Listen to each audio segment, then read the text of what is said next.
Saudara, 150 dosis vaksin ditargetkan dalam kegiatan vaksinasi Go to School yang digelar oleh Polres Sabang. Berikut informasi selengkapnya.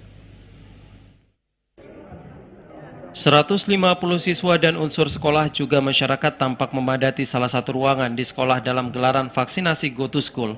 Kapolres Sabang AKBP Muhammadun menuturkan vaksinasi Go to School ini sudah 2 kali dilaksanakan pihaknya.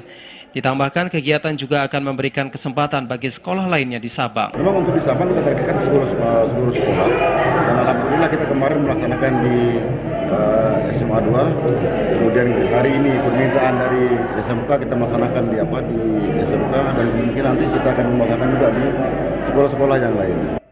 Sementara itu Kepala Sekolah SMKN 1 Sabang Yusmiwati menyampaikan pendaftar vaksin di sekolahnya mencapai 150 orang termasuk siswa, unsur sekolah dan masyarakat umum. Ia menambahkan vaksinasi dilaksanakan untuk memaksimalkan pembelajaran secara luring.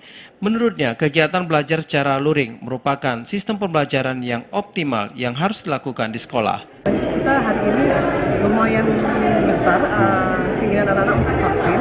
Ini hari ini kita target seperti Pak Kapolres katakan bahwa kita 50 target ini plus dengan siswa dan guru. Kita membantu juga tidak hanya guru dan siswa, masyarakat dari luar juga terlibat di sini. Karena bila sudah vaksin, otomatis kita akan bisa melakukan pembelajaran secara luring, tidak lagi secara daring. Di mana juga anak-anak kita himbau untuk melakukan vaksin. Himbau itu kita minta supaya kenapa? Luring kita lakukan untuk memaksimalkan proses PBM yang ada di sekolah.